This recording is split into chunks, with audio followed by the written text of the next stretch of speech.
people have their experiences, and I don't think that we should ever judge someone for how they feel about about religion. Rather we should love them anyways, of course, and especially love those who have had bad experience and have a bone to pick with the Christian faith. This is the Humans of Gaming podcast, an open and honest conversation about games, life, and belief.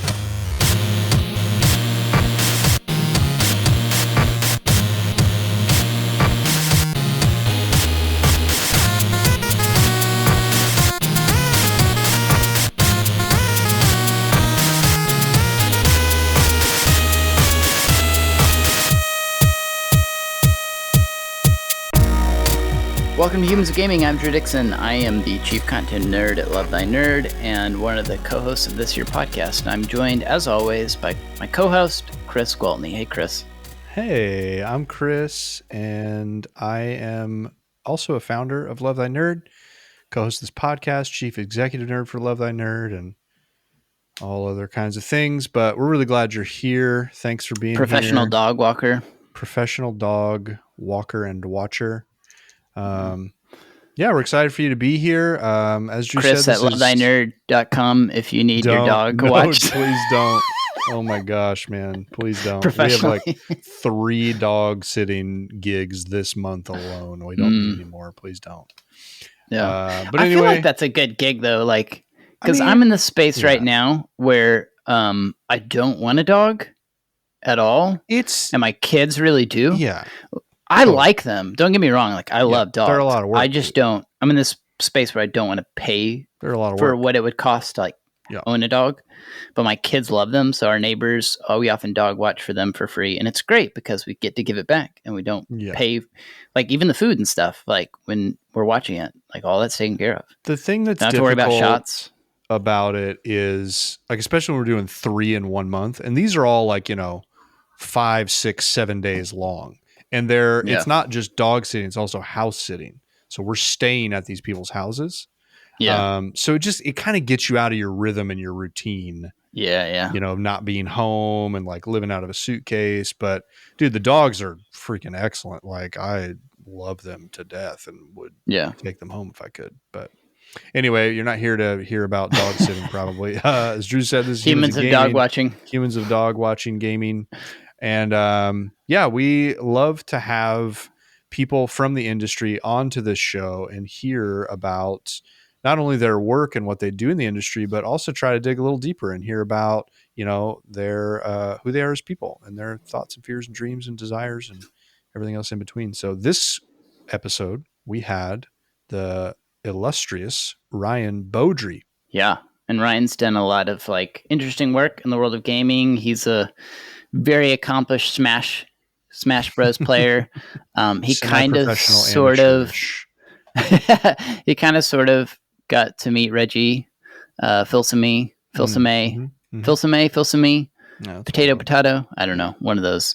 That's his claim to fame. No, but he's also worked for Blizzard, so we get into that a little bit, and kind of the controversy going on at Blizzard, and worked for Disney, programmer and esports extraordinaire. So it's a really interesting, cool guy, and it was cool to hear his perspective about how he's, sought to bring a little light into the world of gaming and so forth. So I hope this is really encouraging to you as you listen. Hopefully it gives you some ideas of how you can be a source of encouragement to people in this space as well. Because I'm guessing you're listening to this because you're a gamer. Otherwise, you just think we're really cool or something, and joke's on you. If that's the case. I will say, Ryan, he has his his gamer tag screen name everywhere is Nice Guy Rye. And I will say, he fully embodies that. Yeah. And I think you'll pick up on that in the show as well. So much nicer than you or I, for sure. Oh, that's not hard to do. Yeah. Well, without further ado, here's our conversation with Ryan Bowdre. Enjoy.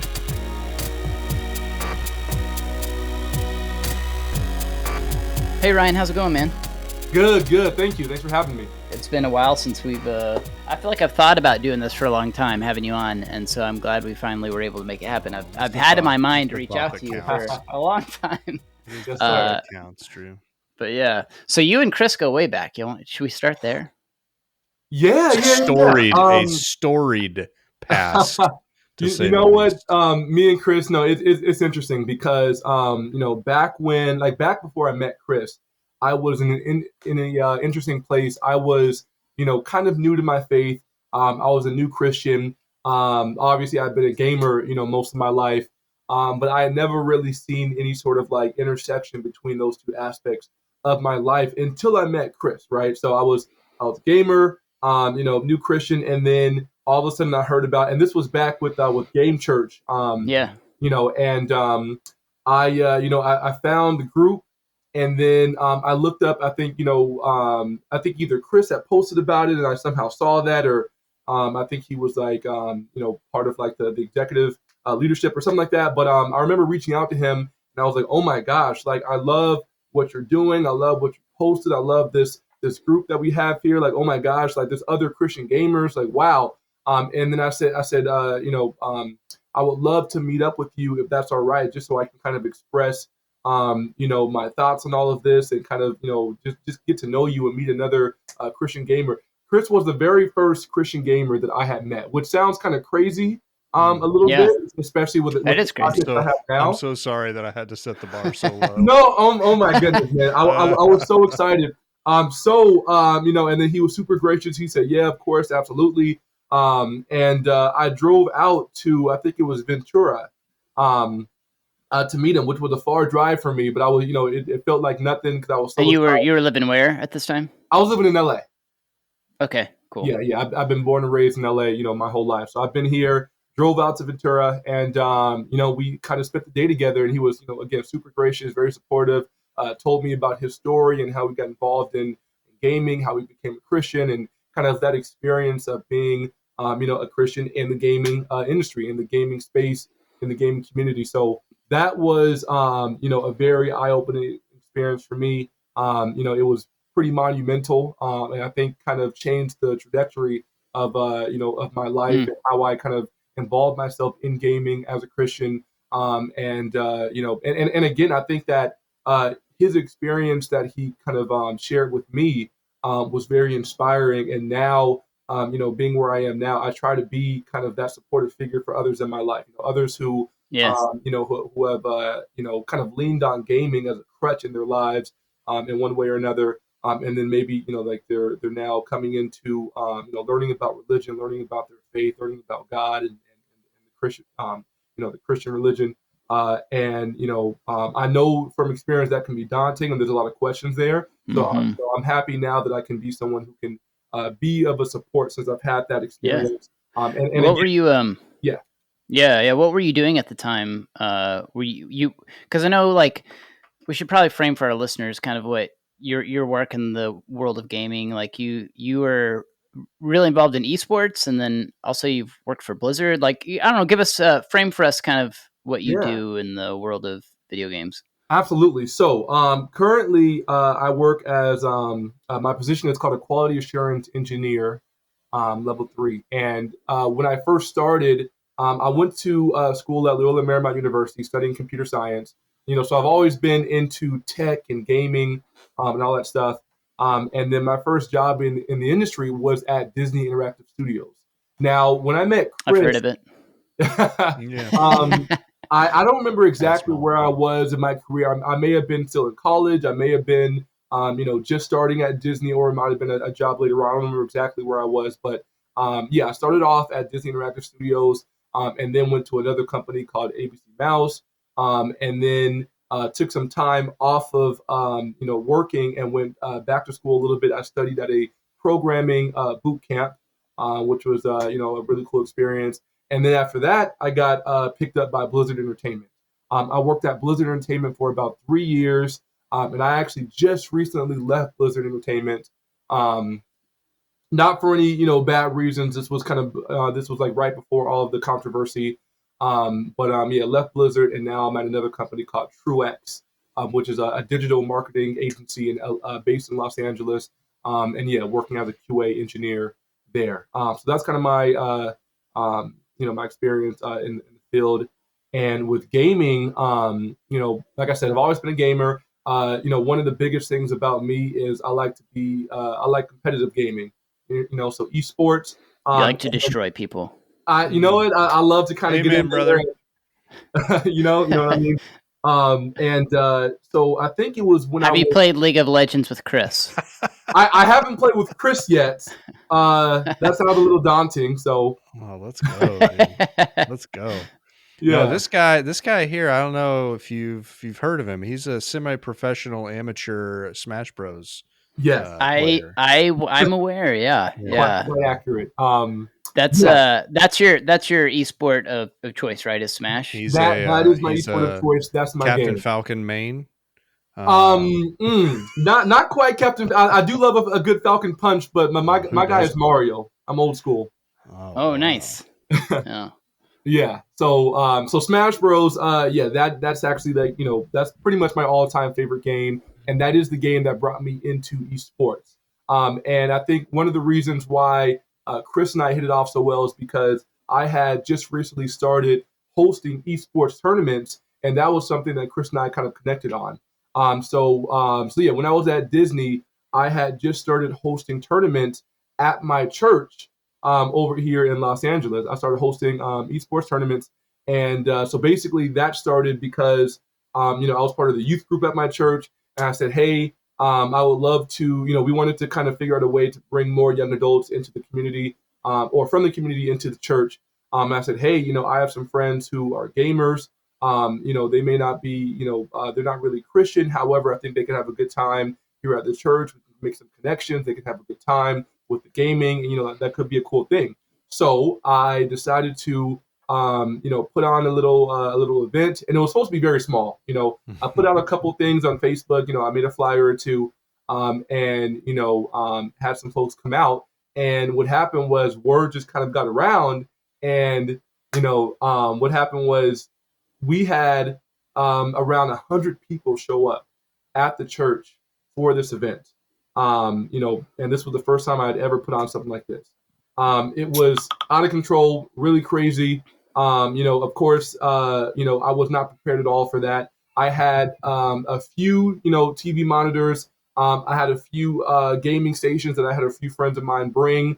And, I had like a bracket set up or whatever, but it was just complete pandemonium. It ended up being, it was still a fun event because a lot of people came in. It was their first time at a tournament, so they weren't really sure what to expect. But having people come together and have community and kind of play some games was cool. But that kind of opened my eyes. I was like, wow, there's people here in the community who are willing to come out, to a church to play these games and to meet people and have a good time. This can be something that can really expand. So, long story short, I started to kind of mobilize and put some things together, work with a few vendors, and really kind of make a whole production out of it. I got everything got better. More organized, more people, to help support it, and then I started hosting actual legit esports tournaments. And from there, I've hosted about 8 of them all together. And each one, was better than the last, and it grew and grew. This last one that I had, which was in 2020 January, we had about 250 participants. We had a full production with we had live streaming, we had commentators, we served food, Oh, that's cool. All these different things, prizes, raffles, the whole shebang. It was a great experience. So that's what I still hope to do moving forward. Of course, now with COVID and lockdowns, it's a little bit more difficult, so I'm trying to navigate that space. But that is a passion of mine. That's kind of my background when it comes to esports, and my career background. I'll say one more thing. I also love to compete, of course. I don't just host. I actually like to play and compete at tournaments. So I've been doing that. I like to go to Evo. I'm sure you guys know about Evo. So that's kind of my thing. Always Super Smash, or have you dabbled in any other esports? It's pretty much just Super Smash Bros. When it comes to actually going to tournaments. However, I'm also really big with Halo. I'm also really big with Call of Duty. I love Apex Legends. So these games I play competitively online, but I haven't actually gone to tournaments yet. Are you like one of those gamers that's like a natural, like you play Apex Legends for a couple weeks and already you're like He is. poning Look noobs at left and it. right? He is. Oh man, you know what? I don't know Uh, what it is, but that's kind of been the case when I get into a game. Like when I really enjoy it, I start to try and figure out. Some of us are out here grinding, man. Like we are just grinding to get to gold. Oh my And this goodness, guy man. shows up and he just gets placed in diamond probably right away. Oh my I don't know, gosh. man. I think I just have a knack for just for gaming and like I said, like that kind of competitive nature is just in me. So like I always try and get better. It's a lot of fun. It's a fun thing for me, and it's a passion.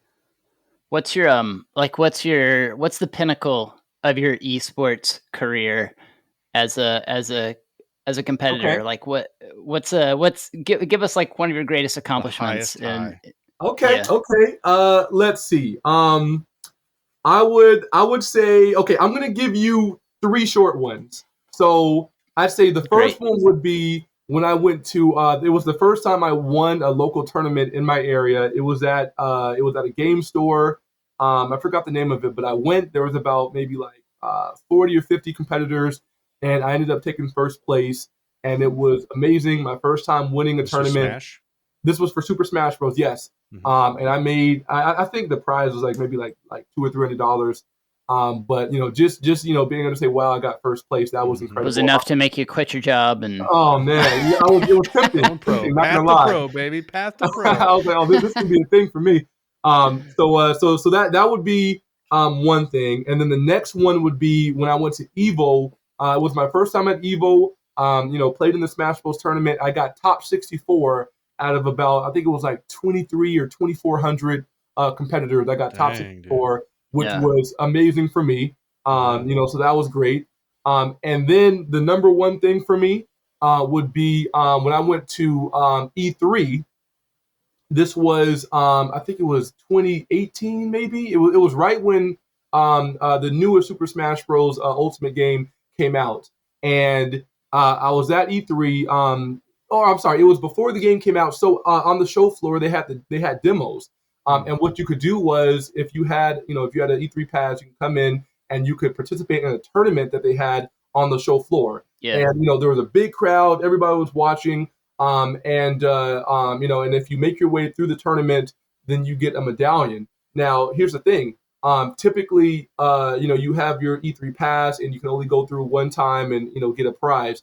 However, there were people who had their passes but didn't want to enter into the tournament. And I had friends who were there like that. So they say, hey, Ryan, I'm not going to do the tournament, so you can take my, free registration for the tournament. So I did that and was able to go inside the line multiple times. And I ended up winning 5 first place medals. I went to the tournament. Check this out.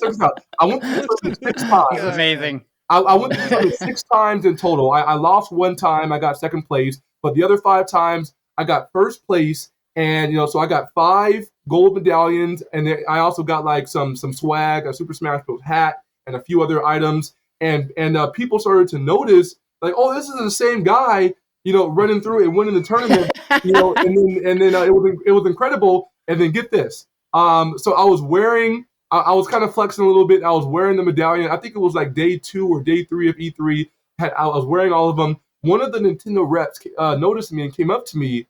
He said, hey, you've got a lot of medallions. You must be pretty good at the game. And I was like, I'm pretty good. I had my friend with me as well. He was hyping me up. He was like, oh yeah, Ryan, this is nice guy, Ryan, this and that. So he was like, yo, I would love to have you guys come play the game and tell me what you think about it. So he took us, we got escorted. My friend was with me, so he was able to come with me. We got escorted into the Nintendo VP Lounge, okay, where they had all of these like executives. Reggie was there. Wait, who? I was kidding. Reggie was there. Reggie was in there. Amazing. Oh, dude. Reggie was in there. The voice of Mario was in there. I got to take some pictures with him. This is all on my Instagram, by the way, if you want to check it out. But dude, Reggie was in there. This is the most classic Ryan Bowdre story I have ever heard. This guy, man. I was on cloud 9. It was absolutely incredible. And then so we had a station all to ourselves where we can play the game as much as we wanted. and then they were asking us questions, taking notes, this and that. We were giving them feedback, and just being in there. Oh my God, it was so nice. It was a really good time. So that was kind of the pinnacle. Oh, wait a minute. That's There's more. cool. There's more. I got one more thing. So so that was great. And then so at the end of E3, all the tournaments were done for Smash. The announcer came up. I do have a question about that last story. Did you talk to Reggie? Like, did you like? No, hey, I what's didn't up, get to Reg? talk to Reggie. I didn't get to Well, talk to him. they said because, don't look him in the eye. Like, don't make eye contact. it was pretty intense. He had 6 foot security around distance. him at all times. So I saw him, he walked past me with the security. I was a little bit too nervous to try and run up and stop him or try and say something. So I didn't get to do that. But the fact, we were in the same space together. He was like 2 feet away. You breathed the same air. I was starstruck, So Yeah, I would have been like, "Hey, see all these medals? You need someone to come work for you." Explains why, if anyone has any complaints about Mario being OP in the most recent Smash Bros, right? Because you were back there saying, "Oh, Mario, he just feels a little weak, like he just doesn't hit hard enough. Like maybe we gotta." So if anybody's got any complaints. But yeah, no. That was great. It was cool to see him. And then that last point, I was, the announcer came out. It was the last, tournaments were over. He said, "Okay, everybody who's won a medal, raise your hand." A bunch of people raised their hand, and then he said, "Everyone who won 2 medals." He kept on going 2, 3. Who's won 4 medals? 2 people raised their hand. He said, "Who's won 5?" I was the only one that raised my hand for 5 medals. He told me, right? He said, "Okay, you come up to the stage."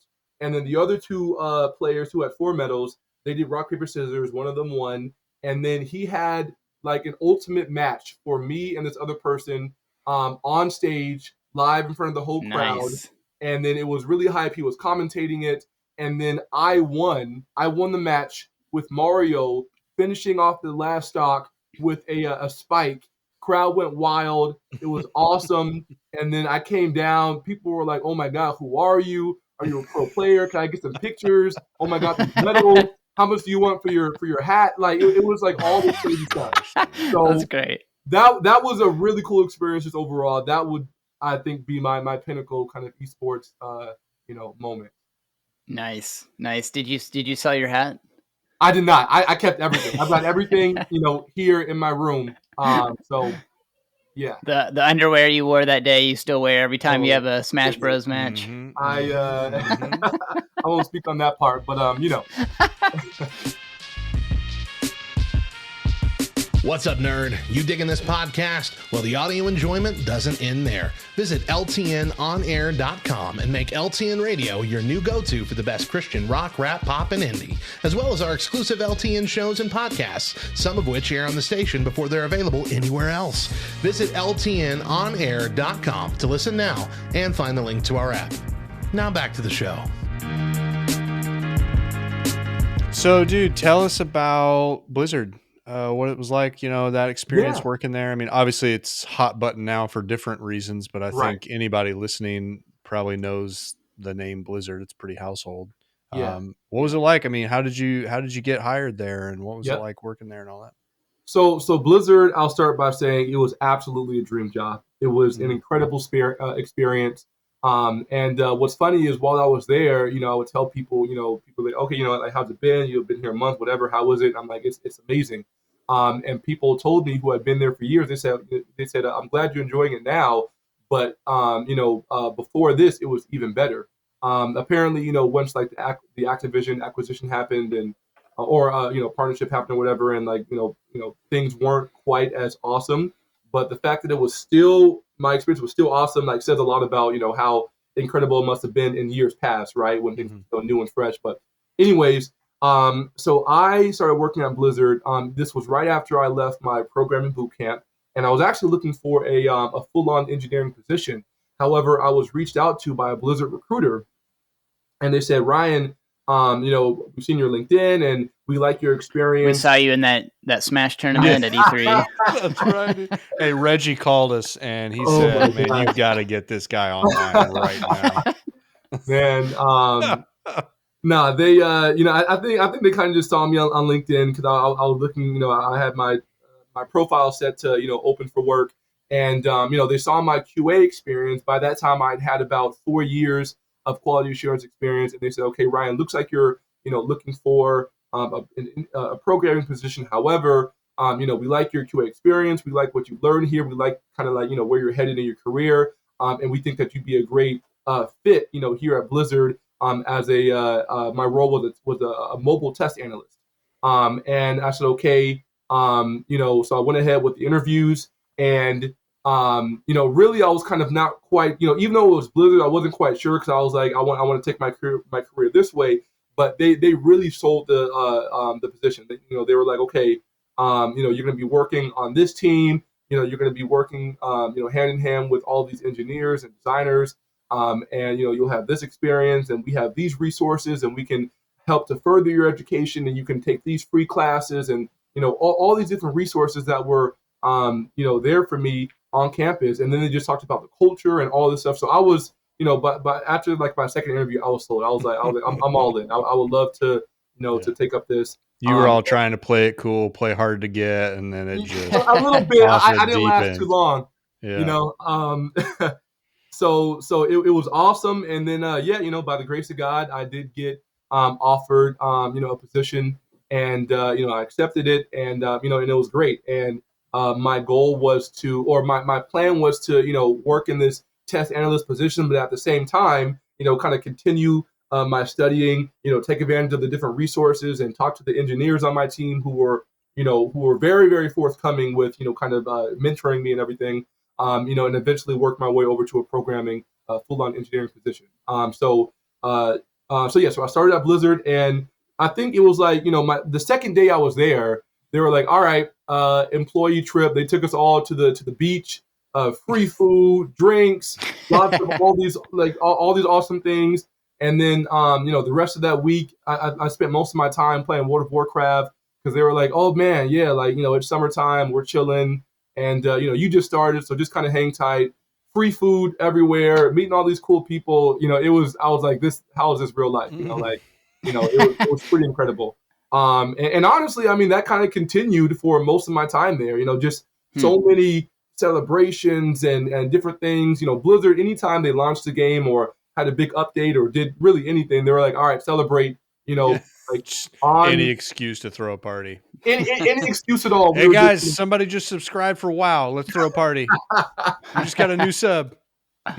Like pretty much, man. Like it was pretty incredible. It was kind of over the top. And again, just the culture was awesome. Like everybody that I met was just so passionate and intelligent, and just really, really skilled at their job, but also very nice and welcoming. It felt like a family. The campus was beautiful. All these amenities. It really, really was a dream job. Let me see. So that was my experience there. Unfortunately, once COVID hit and then we were working from home, that was not as fun for me, because I was no longer around my coworkers. The engagement was lost. A lot of no things. parties. Yeah, it was free. No more free food.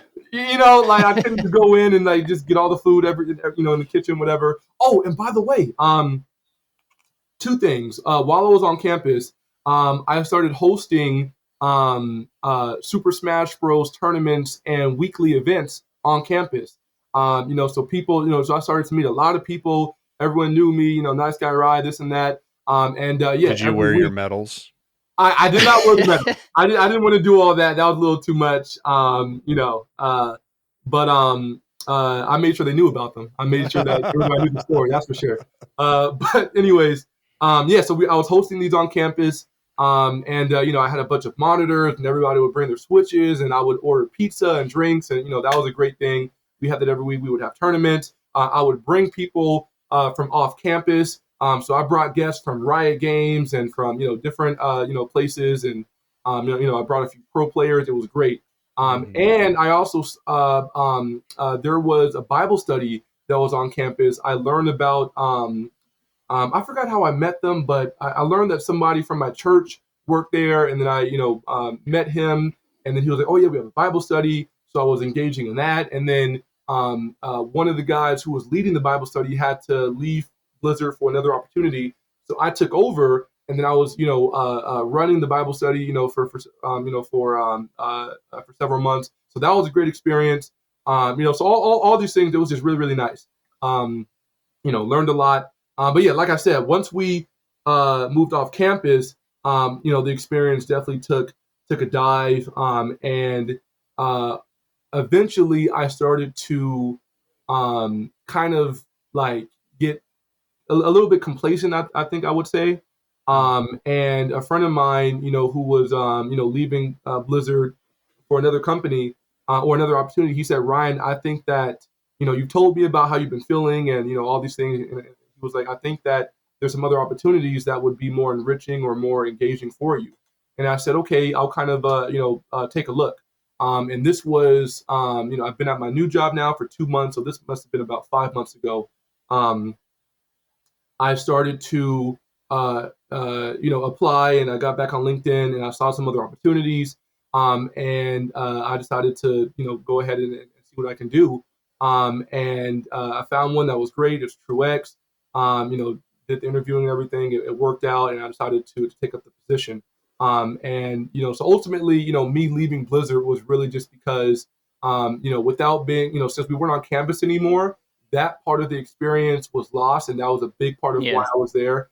And then also, I think a change of pace was nice. And the job I have now, they, a lot of them are in LA. Blizzard obviously is in Irvine, so I wasn't really around too many people there. This job is in LA, so there's a little bit more engagement that I can have with my co-workers for different outings and stuff like that. So I feel a little bit more, part of the more connected here. Yeah, thank you. Yeah. So that was another big part. So what do you do now? Is your work in video games, or how? What is? Yeah. What is So you're doing? TrueX actually is not a video game company. TrueX is media and marketing and advertising. So that was definitely a big change, leaving the gaming industry. I do plan on going back later on down the road, but I think right now this was a good change for me, just for kind of more experience, a little bit more well-rounded, things like that. This position is still technically within the QA department. However, it's a lot more technically focused. I'm doing, I'm utilizing code, and a lot more kind of an engineering vibe to it. And it's a really kind of good bridge for me towards full-on engineering. So now I'm learning a whole lot. It's a huge challenge. They're teaching me a lot of things. It's pretty great. And I plan to, I think when I do eventually go back into gaming, I want it to be as an engineer. So that's kind of my plan right now. Has that always been like your goal, like to work in video games, to design, program, video games and stuff? I would say so. I think, once, I became a gamer very early, and I loved it. I think, well, more so my goal was always to be in tech. I always wanted to, be kind of like, nearby, like the latest and greatest technology and things like that. And then, but specifically within tech, gaming was always just kind of a natural fit, right? Because that's my passion. Those are my people. That's my culture. And then my experience, at Disney and at Blizzard, it definitely felt right. It felt perfect. And I love that. So ultimately, I do want to work within the gaming space, and be able to contribute and give back to a community that's done so much for me. And then as far as programming, that's always been my goal. Definitely not really like designing or anything too creative like that, because I'm not a very creative person, unfortunately. But in terms of programming, that's a lot more. It's very technical, obviously. And it's I don't have to be necessarily like super artsy or creative in order to excel with that job. So it kind of works out. Yeah, it was probably like kind of fortunate, honestly, in some ways. Like maybe that was the Lord looking out for you, that you left your job at Blizzard when you did. I mean, it would be. I don't want to dismiss at all in any way anybody's experience there. And obviously there's some people that are hurting right now and expressing that hurt. and man, want to do nothing but empower their voice. But I can imagine, it would be concerning to be there right now. I think, Yeah. it would, and so probably. What's that been like for you, Ryan? I mean, just seeing all this stuff come out, was it like, oh yeah, that makes sense, or was it really surprising, or like something in between? Like, what's that all been like for you? Yeah. So I would say, and I definitely want to kind of premise this with the fact that this is my own personal experience, right? But for me, it was definitely a surprise, huge surprise. I had no idea at all about any of this happening, and I was very shocked to hear that this kind of stuff could happen at Blizzard. My experience, as I said earlier, was absolutely awesome and enjoyable. Never experienced really anything negative while I was there, and this is a shared experience that I have with lots of other people at Blizzard, including women, including minorities and all that kind of stuff.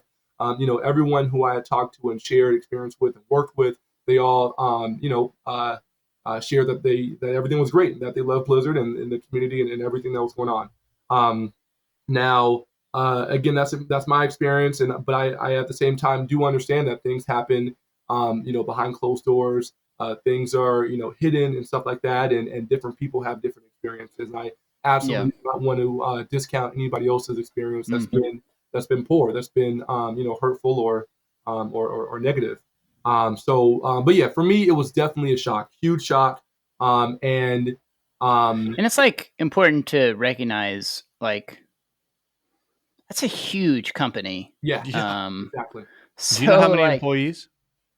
Let me see. I think I can't remember exactly, but I know that let me see. I think it's between 3,000 to 4,000, I believe. Yeah.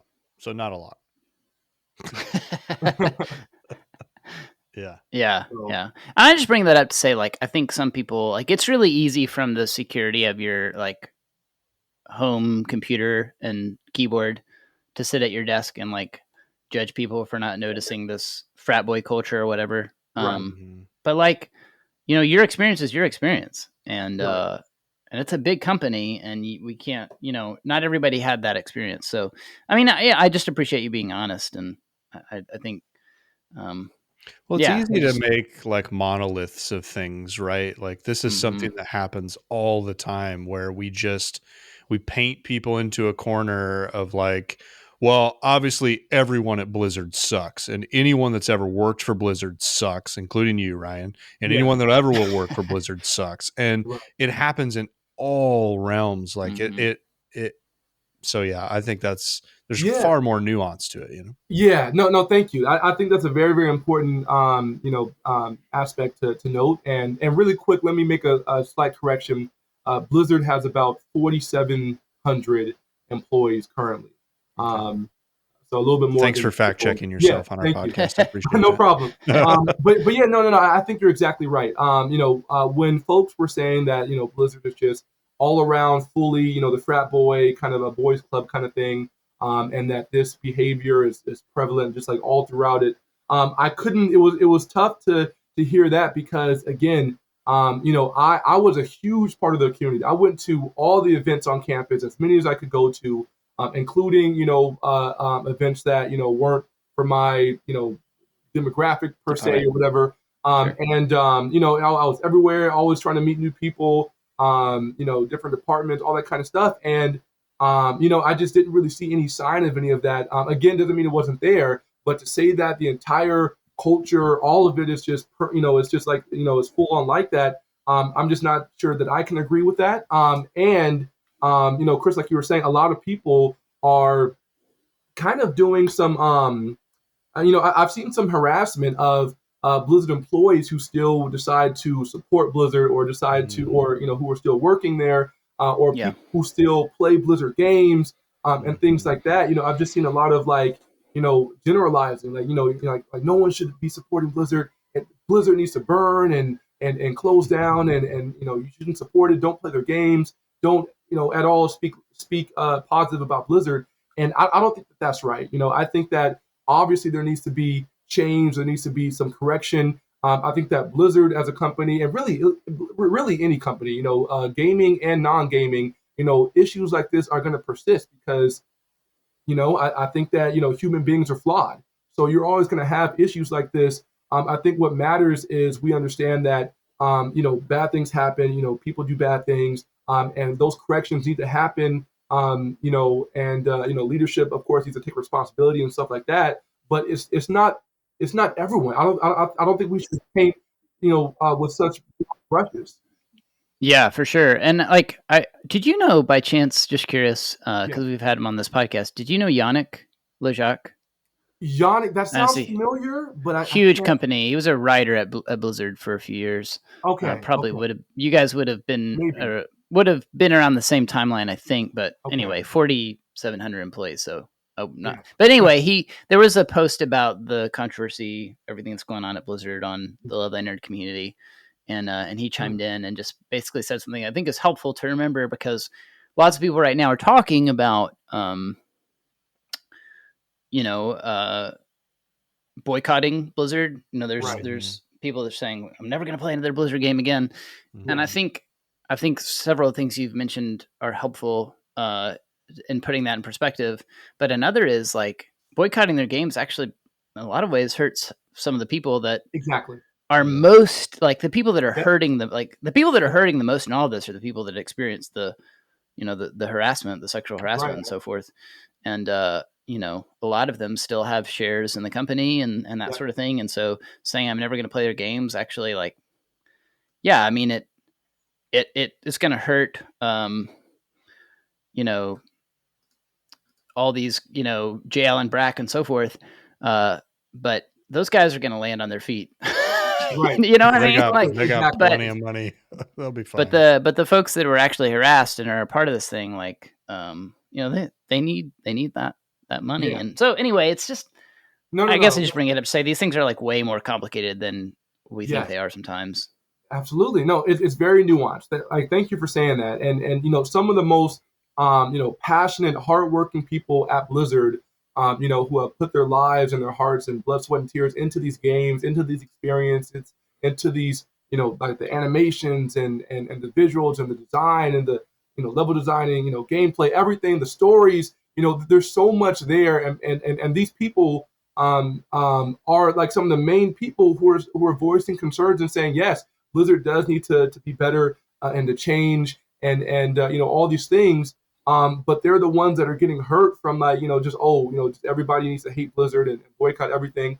And I completely respect folks who feel like that's the way that they want to react, and if they want to protest or boycott, that's fine. But I think that it's not okay to harass individuals just for supporting Mhm. Blizzard, playing Blizzard games. And I think that is definitely Or important. going back to work there, or or who had aspirations to work there. And then also, just like you said, even I think boycotting Blizzard as a whole, it should at least be considered the fact that, okay, who are you actually hurting? Who are the people in the long run who are going to be hurt by this? I think that's a very important point. I want to. There's definitely been times though when I boycott things, and there was a big talk about boycotting Red Dead Redemption and Red Dead Redemption 2 and everything that Rockstar puts out because of their employment practices. These stories about what's the word I'm looking for? Crunch. The term for when you crunch. There we go. I don't know. I can think of that. And again, I think, like, hopefully we have a mentality, because gamers feel, I think, more than maybe almost like any other group of people, we're so deeply tied to our favorite IPs, and we feel like we have this power over them in a way, and in a way we do. I mean, I think about how gamers changed the ending of Mass Effect 3, basically, with their protests and just some of the different things like gamers have pulled off collectively. GameStop, like that whole thing, the stock story with GameStop. Yeah, it's complicated. It's complicated, and boycotts are typically, I'm not going to say they never help, but what I want to see is reform. I want to see reform in this industry, because yes, like we were talking about this before the podcast. Like, I bet there's a lot of these kind of stories out there. I mean, Blizzard is just one such story, but we've Yeah. heard lots of other stories like this, of Yeah. things like this going on in big game companies. So I think, but I still love this medium. I still love video Yeah. games. Yeah. And so like my heart is, I want to see these companies get better and get more healthy. And so it's like we're at a really gnarly point in this story with Blizzard. It's probably going to get even worse before it gets better. Yeah. Right. Yeah. But my hope is that, you know, the story that comes out of this is that people talk, you know, some of these people that were hurt by Blizzard, or maybe not the people that were hurt by it, but, you know, just the culture gets better. Yeah. Just the gaming culture in general gets better. It's got a long way to go. Well, and then hopefully But I it wanna see it. inspires other companies, big, medium, small, to put practices in place too. You know, I think because of how explosive the gaming industry has been, I mean, especially the last, 10 years, but really every year it grows leaps and bounds. Anytime you have that amount of money going into something without the accountability, the checks and balances, like those sort of foundational things, like it's a recipe. Like people, lots of money, no accountability, forget it. I mean, when has that ever gone wrong? Right? Yeah. Like it Right. The answer is always. So I think because of how rapidly this industry has grown, we haven't had time to put in those sort of proper accountability channels and things to really keep people in check, to keep people, because dude, I don't care how quote unquote good of a person you are. Like, you give someone that much money, that much autonomy, that much power, that will corrupt the best of us. Doesn't freaking matter. Yeah. So yeah, I'm hopeful, That's good. That's good. And I mean, let's also be honest. I think we all know that the gaming, I think gaming culture has always been in need of improvement. I think that there's been, the type of, I don't like to use this word, but toxicity that we see in like online interactions and stuff like that. The way that women are treated, I think just in life a lot of the time, but also especially in gaming, and just kind of like a lot of like, like uncaring, I think, or like unkindness. I think that when you're playing sports or when you're like in person, there's a lot of personableness that kind of helps with different interactions, but gaming kind of just seems cutthroat a lot of the time, right? So I think that kind of seeps into the gaming industry in some ways, and so we've seen that stuff, and we know what the culture can be like. It definitely needs to get better, so I like I would say I think it's worth pointing that out and letting people know that I don't know. I'm not really sure what I'm trying to say here, but things need to get better, and there has to be change. I think we should be gracious towards those who kind of speak out about these things, and we should listen. And I think there's a way to address it, that is proper and appropriate. Yeah. And I want to say too, I kind of want to walk back a little bit on what I said before, because I want to make sure I'm not saying that I know the answers to these things, or like that I'm saying like Blizzard shouldn't burn to the ground. What I want to say is I don't know. I don't know what the right thing is, but it's complicated, like I said. Sure. Maybe it is justice in God's economy. I don't know. I'm not God, but for Blizzard to burn to the ground and for something else to be built in its ashes or something, I don't know. But yeah, it's I want to be really careful that we don't that none of us try to speak for people who ultimately who are victims of these things, very complicated situations don't have simple answers.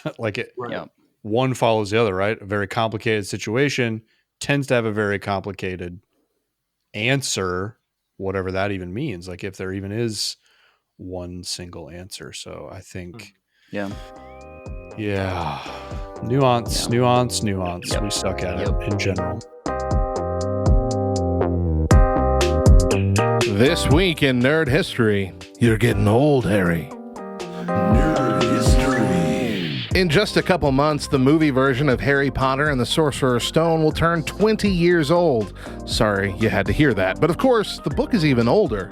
Harry Potter and the Philosopher's Stone, as it was originally titled for release in the UK, was Jo Rowling's debut novel, and one she worked on for over 6 years. Several publishers passed on the book because it was too long for their liking, coming in at about 90,000 words before edits.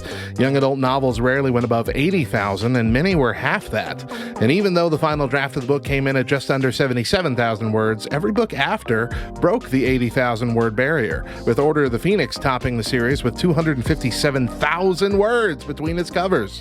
While Philosopher's Stone released in the UK in June of 1997, the US rights were purchased by Scholastic the April before for $105,000, which was significantly higher than average. The book was then released in the US on September 1st, 1998, under the name Harry Potter and the Sorcerer's Stone because Scholastic thought the word philosopher would sound too archaic for American readers. Within a year, Sorcerer's Stone topped the New York Times list of best-selling fiction and stayed at or near the top for much of 99 and 2000, until the New York Times was pressured into separating the list into two separate lists, an adult fiction and a children's fiction list, because publishers wanted to give their books a fighting chance. Currently, the book has been translated into 80 languages, including Latin and even ancient Greek. Safe to say, it's cast quite a spell on all of us. I'm Radio Matt. See you next time for more Nerd History. Well, let's talk about you. You grew up in LA, is that right? Yeah, 29 years, born and raised, right here. Nice, cool. What was that like? Did you enjoy growing up in LA, or you don't know anything different? I guess to be honest, I don't know a whole lot, different than LA, but I've certainly enjoyed it. I appreciate, being in the city, being around so many different things and events and experiences.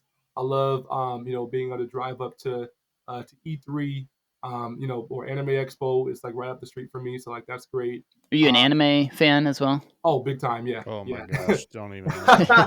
Gaming, anime, all that together is, that's my thing. The beach is right over there. It's a lot of different big companies out here, lots of opportunity. I've always loved LA. I think that I also, there's a lot of things that I think need to be better about it. And, I think recently, to be honest, in the past year or so, I've actually had thoughts of, when I decide to raise a family, that I may want to venture elsewhere and, raise a family in a different city or maybe even a state.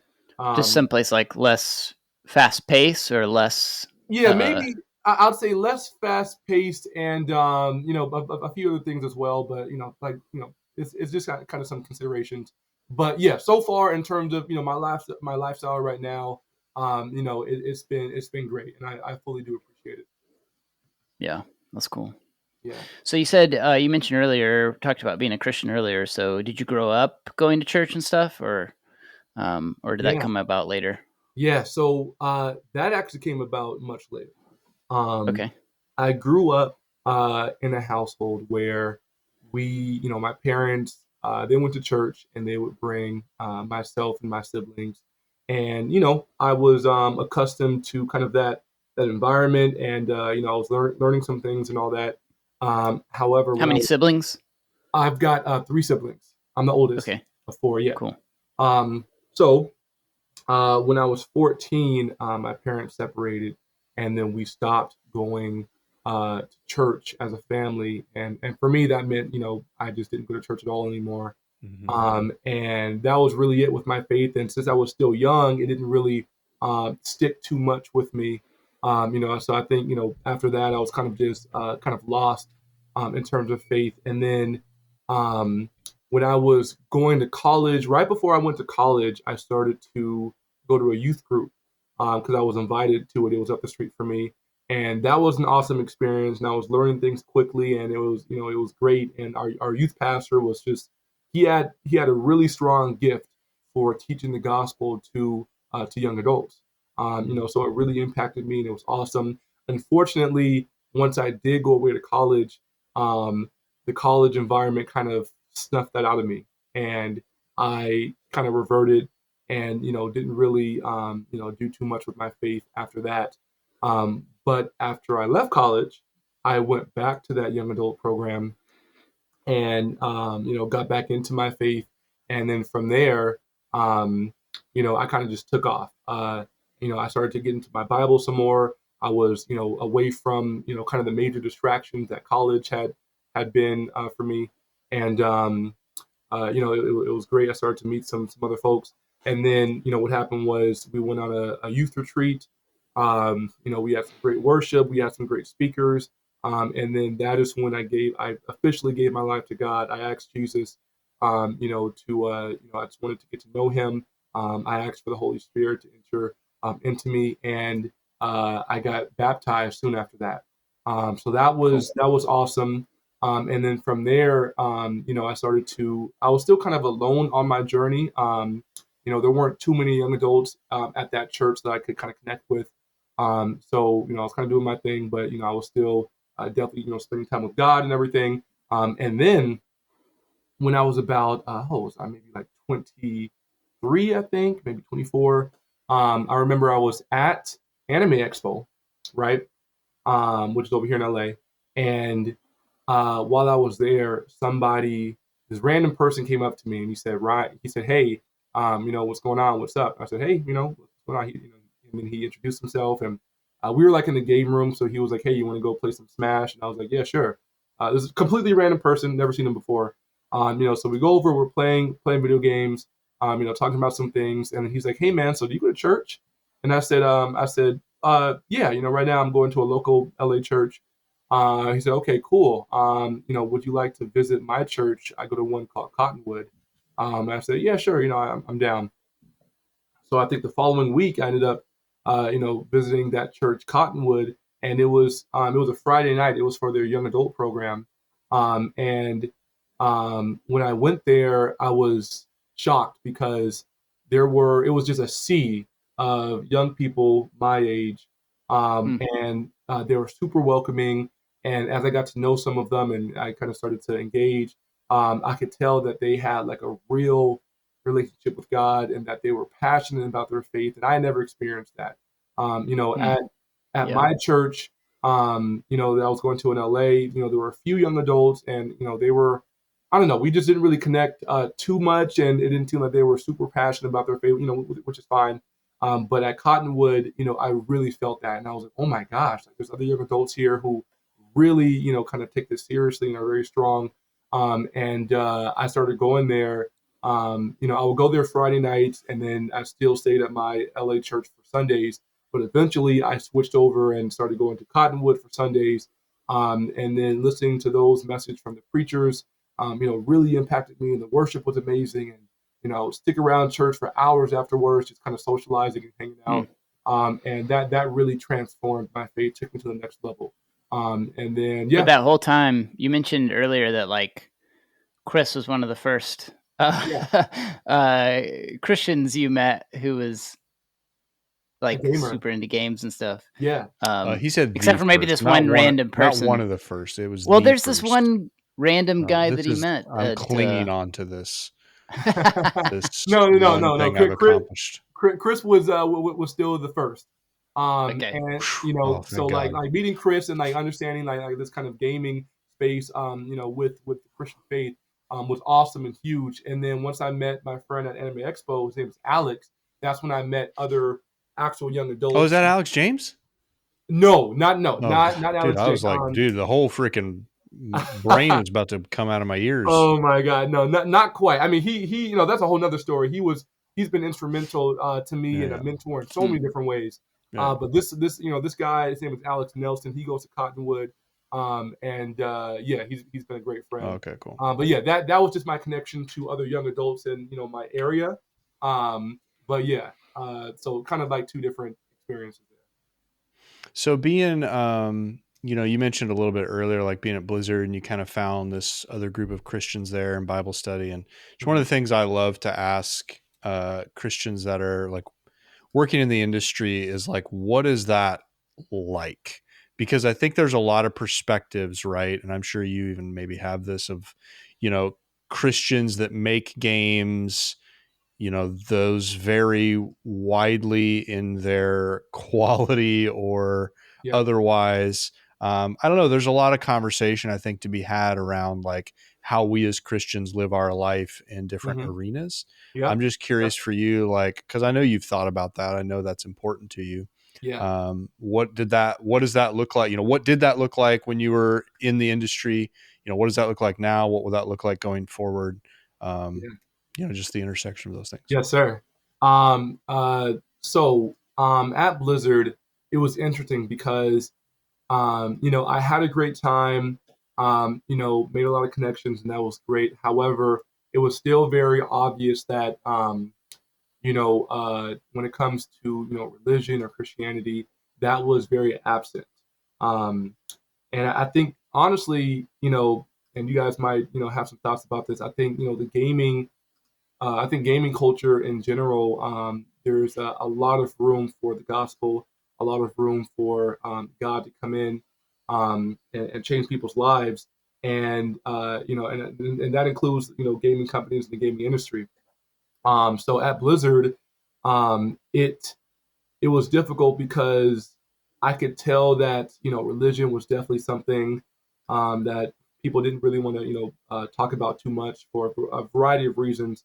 And I know that at companies, just generally speaking, religion is kind of is tough, but especially at gaming, I felt it. At Blizzard, I felt that, and there's a lot of like even within the Blizzard games, right? I think that there's certain elements there that you know, like maybe Christian parents or something like that would be like, "Ooh, I'm not sure if you should be playing that or engaging in that, or at least be careful kind of when you play, Sure. have these gameplay experiences, right?" So so that was Mm-hmm. prevalent. So I was definitely aware of that. However, I would say that these spaces where it may seem like it's like anti-God or just kind of like a lot of atheism or whatever. Um, those are the places that really need the light.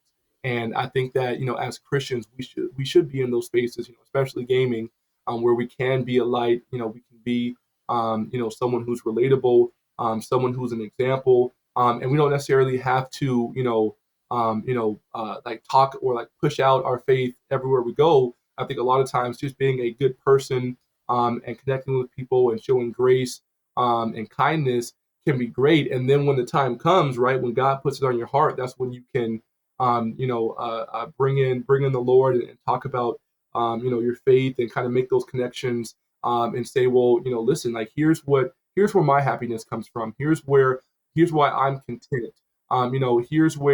Here's why I choose to be kind or whatever. And you can kind of bring people in that way. There can be a bridge there, but first we have to earn that in a way, right? We have to connect with these people who may have no experience with God at all, or may have had more often very bad experiences with the church. Maybe they were rejected for their love for gaming. Maybe they were rejected by people at the church and different things like that. And people have their experiences, and I don't think that we should ever judge someone for how they feel about about religion.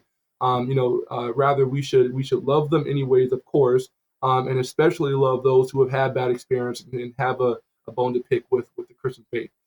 So, anyways, when it comes to meeting other Christians at Blizzard, that was another very awesome, amazing experience. And it was funny. Everyone who I talked to had the same story. They were like, "Oh my God, another Christian here at Blizzard. That's amazing." Or, "Oh my God, like there's a Bible study on Yeah. campus. That's amazing." And so for me, that was incredible. And we would, so basically the format of these meetings is, we come together on campus, and we would basically just kind of go over. It was basically a Bible study. We would come in, kind of greet each other, get to know, kind of catch up and everything, have some worship, and then we would have prayer, and then we would get into the Bible and go over some scriptures. We would kind of go in order, and so that was great. Or sometimes we would come in and we would have like a small snippet from maybe a sermon that one of us had this past Sunday, and we would go over that, talk about it. But always we would kind of go into just more stories and share experience about what it's like just being a Christian on campus, and talking about different experiences with coworkers. Maybe we would have a testimony. Hey, I've been connecting with this coworker who doesn't know God or whatever, and I finally had some breakthrough. Right? He listened to me, or I was finally able to pray for him. Right? Or this coworker, he was willing to come to my church. Like we would always have some time to share these stories about these things. Or right, we would have some difficult stories where there were times when and this is tough. Someone would add a scripture to their signature or something like that, or say God bless, or they would say, oh yeah, like they would mention God or mention church or something, and then they would get like called out. Yeah, I called out for it. Exactly. Thank you. Yeah. They would either get a call from like their manager saying, hey, I heard about this situation and please don't, do that because people are offended by including scripture or talking about God or something like that. Yeah. Or they would, say something about prayer, just kind of in conversation. Someone would say something about, oh, you believe in that? Or how could you, believe in, Christianity is that's a bigot kind of faith or what, different things like that. Sure. Just as much as we had good testimonies, we had, bad, experiences like that, where it's like, oh man, like, okay, I get it.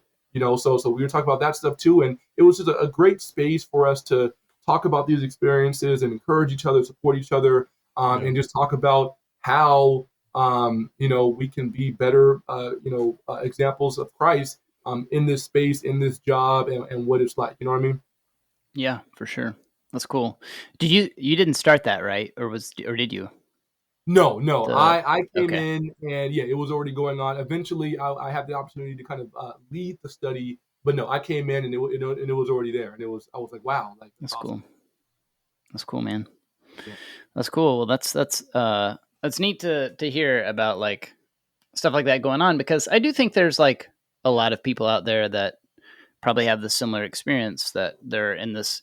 It can feel, the world of video gaming can feel like a pretty not to be dramatic, but like kind of like a dark place. Yeah. And and with these stories that have gone, like the stories that are coming out about Blizzard right now, there's a lot of like brokenness in this industry, and it can feel too like very capitalistic in a way that it's like when things like this happen or anything happens, I just feel like there's people that just don't care. I mean, it's just about getting the next dollar or whatever. Money. So anyway, it's awesome to hear your story about just the way you supported your fellow employees at Blizzard and were like striving to be a light there. That's. Yeah. I mean, it's needed. I loved what you said about earning the right to speak to people, because that's something that I mean that's something we've talked about with LTN forever. Yep. And I think is a completely lost art, not just in Christendom, but in just people in general. Because I think partly because of social media, Twitter, we think our voice matters more than it does to people. Yeah. We think we have a platform. We think that people care what we have to say. Yeah. Mm-hmm. And I think that's done us a lot of disservice, because we say the dumbest things, the most hurtful things, or whatever, instead of investing in relationship with people, being sacrificial, being humble, like all these things that I feel like somebody talked about like 2,000 years ago or something. Right. Thanks about and like somewhere. And then, okay, I'm going to go preacher Chris a little bit here. All right. Yeah. But this is like one of my favorite, it's been a while. My favorite examples is, you've probably heard me say this before, Drew, so you can just tune out. But like, there's this story in the Bible of Jesus's life when he rolls up onto the scene and they're getting ready to stone this woman that was just caught in the act of adultery. So use your imagination, folks, on what that means. And Jesus rolls onto the scene, and, him being the good, upstanding rabbi, upholder of the Old Testament law, which said to stone a person to death that was caught doing that. And so the Pharisees, these religious leaders at the time, they're like, hey, what, we got to stone her. Like, what do we do? And, Jesus in his most Jesus way says, let you who has never sinned throw the first stone. Mhm. Right. And so in his Yep. most Jesus way, just completely like Yep. disperses the crowd. Yep. Okay. And what sticks out to me about this, and I think relates here, is this earning the right kind of idea, is that he literally saved this woman's life. Like literally saved this. This isn't when Christians say, Jesus saved my life. No, he literally Right. saved this woman's life. And I guarantee in that moment, there was no voice louder to her than the voice of Jesus. That's good. Right? Because Yeah. he completely changed the trajectory of her life. And that's what I want to be. I mean, I'm not saying I'm going to go around literally saving people's lives. I mean, if I can, cool. But like I want to be as sacrificial and loving to people so that when the time comes, they can hear me. They can hear what I have to say, and I can earn that right. And they know that I'm a person that they can come to when That's so needed. good. You know? That's so good. No, I think that's one of the most important lessons we need to learn. I think in our faith, but also, especially as Christians, in this community, in this world, really, but especially in gaming. And that's something that I've learned really just through experience. I'm blessed to say that when I'm hosting my Smash Bros tournaments, or when I'm attending events, gaming events, or when I'm working, for example, when I was at Blizzard, I would meet a lot of people, and I would never really come out or say or talk about my faith, just like that. Um, and so I met a lot of people, and I have a lot of friends now. And people say, okay, yeah, like that's nice guy, right? Like he's a cool guy. And I would say that it's helpful because now, because like here's a funny thing, I follow a lot of these people on like social media, right? And I see a lot of things that people say, and oftentimes, when the topic comes to religion, they would speak lowly about the Christian faith and about Christians in general and that kind of a thing, which is fine.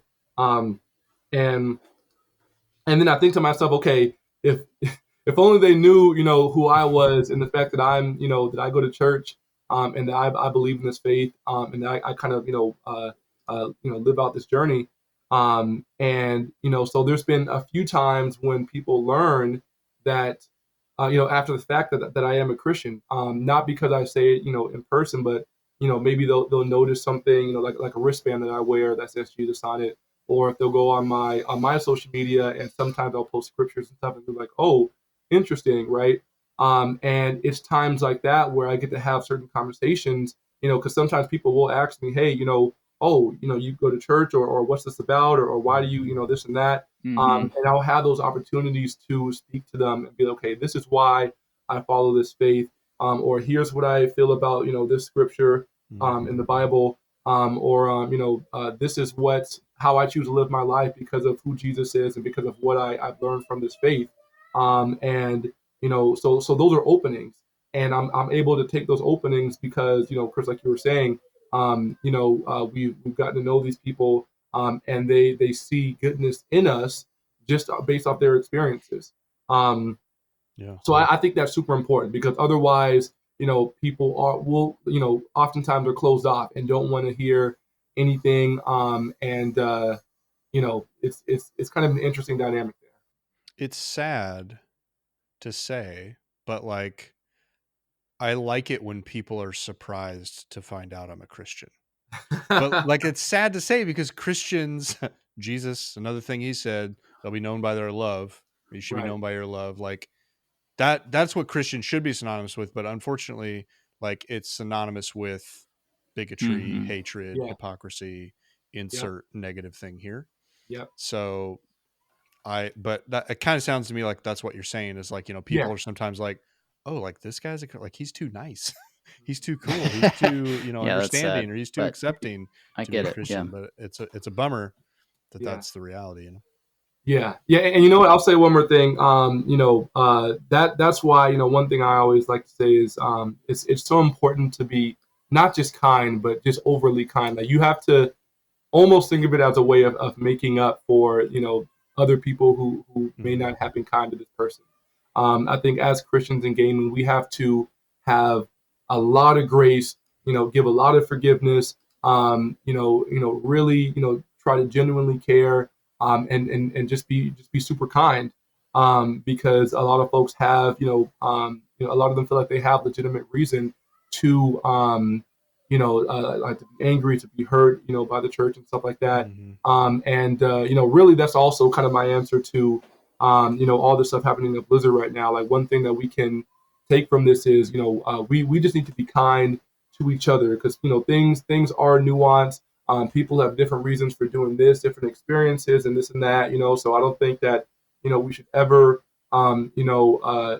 judge someone by what they're doing, because we don't know how they got there. Our job as Christians is to love on them and to be kind.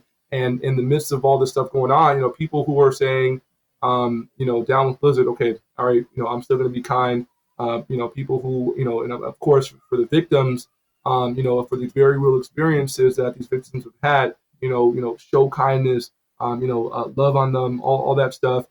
People who still choose to support Blizzard, for whatever reason, show kindness. That's just what we have to do. And like I said, in the gaming space, we have to, really, wear that armor, and be a light in these communities. And since there is so much darkness, a lot of darkness, so we have to shine that much brighter and really, really, truly embody, the teachings of Jesus, and his personality and the way that he operated, during his time on Earth. And guess what? That's going to take a lot of time with Jesus. The best way to be like him is to get to know him and to communicate with him and to be in the Word. Right? It takes extra efforts from us. And that's fine, because guess what? Jesus said we have to bear that cross, and if that means swallowing our pride and turning the other cheek, and doing all those things, that's what it takes. Well, man, it's really cool to hear your story, and really encouraged to hear about your attitude and perspective as you Nice work guy, in Ryan, tech, man. which is, and I mean those stories of your Smash Bros. Like I said, accomplishments. semi-professional amateur circuit. I'm on my way. All right. Path to pro. Path to pro. Yeah. So one day maybe you can introduce us to Reggie. That'd be amazing. Because I know you'll go way back. We'll get him on the show. No. Can you just connect us to Reggie? We'll get him on this show. Here. Oh my goodness, man. Oh man, that'd be amazing. Where can it's Reggie and then Sakurai, the creative Smash Bros. That is like that would be the ultimate experience for me. I feel like I need to go and learn Japanese so I can be able to greet him properly with the respect he deserves. In his own language. Like that would be the dream. Yeah. There you go. Well, cool, man. It was great having you on. And where can people find you online if people want to kind of follow what you're up to? Oh, absolutely. Yes, sir. So I'm on Facebook. Just Ryan Bowdre, my full name would be the best way to find me there. I'm also on Instagram under Nice Guy Rye. I'm also on Twitter. I'm on LinkedIn. But I'm pretty much across the board. But yeah, I'm gonna go back in time on your Instagram and find those E3 accomplishments. Instagram. You can find the pictures those of medals. that stuff. Yeah. But especially Facebook and Instagram, those two particularly. You know what? I'll mention Discord as well. But yeah, I'm all over the place. So yeah. That's cool, man. Well, thanks again for coming on, and hopefully we'll get to hear more of some more new Smash Bros accomplishments, and also wish you all the best in your hopefully future career in the world of video games and programming and all that kind of stuff. So absolutely. And I'll say first of all, thank you to you and Chris. This was awesome, great experience. I'm honored for real. I would love to come back anytime. And by the way, for any listeners that we have, if anybody has any questions about my experience at Blizzard, if anybody has questions about the tech industry, or my position specifically, or my experience, if anybody has questions about how they can get into gaming, if anybody wants me to give references or anything like that, any questions about, my future goals or whatever. If anybody has questions about esports, the events that I run, how to do things like that, I'm just, I want everybody to know that I'm very, very happy to meet new folks, to support and to assist with anything, gaming or not, career-wise or whatever.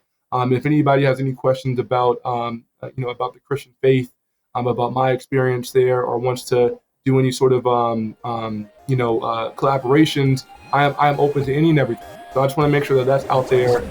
Yeah, and we got to work together on this, and I love to connect.